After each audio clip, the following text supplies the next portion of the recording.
Nepriniesol mi občerstvovačku a neviem, kde ju mám hľadať, tak mi povie, že kde ju má. Áno, Martin, Maťko. Dobre, ozvem sa chvíľu. Dobre. No, Maťko je tu na strelnici a občerstvovačku má vo svojom rúbsaku vpredu v tom vrecku, takže v šatni to nájdete u ňoho. Vietor si analyzoval? Čo? No, to je hlavná zmena, hej, tak si môžeš rovno cvaknúť, áno.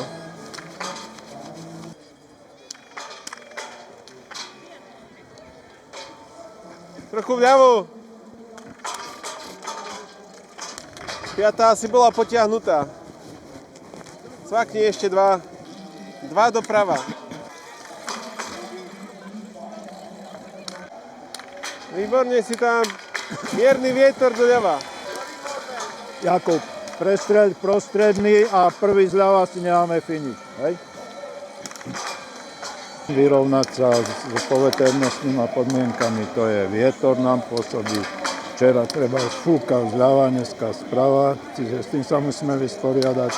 Potom, keď je slnečno, slnko svieti zľava alebo sprava s tým a takisto deň, jeden deň a na druhý deň môže byť rozdiel tlaku.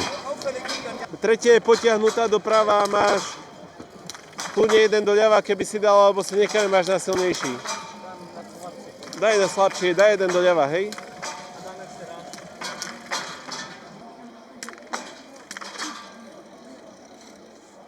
Sme tu, tak daj dva dolu a dva doprava a hýbaj prvý zľava. Akurát včera som rával, že sa netočí vietor. A otočil sa. No. Prvý deň je opačne vietor. Poď už do tretieho, hej, Lešky? Už tam máš dieru na strede, teraz si tam pribudol 3 doľava. Ale regulérne obidve ti fúkali doľava vľavočky, hej? Toto bol 2-3 cváky určite. Lebo sme nastrojovali na ten slabúčký vietor, hej? Nie na takýto silný. Jakub, prvá rána dávať pozor, ostatok. Poďme stojku, hej?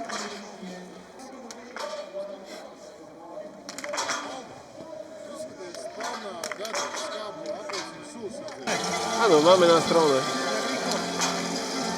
Ani nie, dneska sme vystrelili najviac nábojov. Otočil sa vietor, potrebovali sme to dostať do stredu.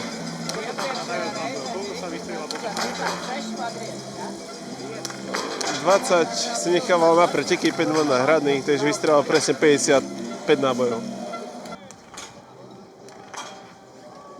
Jakub, dobre nastrelené, ale počúvaj ma. Ak prídeš tam to fúka, dá sa povedať tak ako tu, ale na jednotke je slabší. Slabší, tak musíš cvaknúť. Áno, tam je slabší. Nastrelujeme na stave číslo 18 a tu je taký silnejší vietor a tam na tej 30-ke je, dá sa povedať, taký istý, ale na jednotke, kde by mohol prísť, je oveľa menší, tak aby nezabudol predsvakať plinku.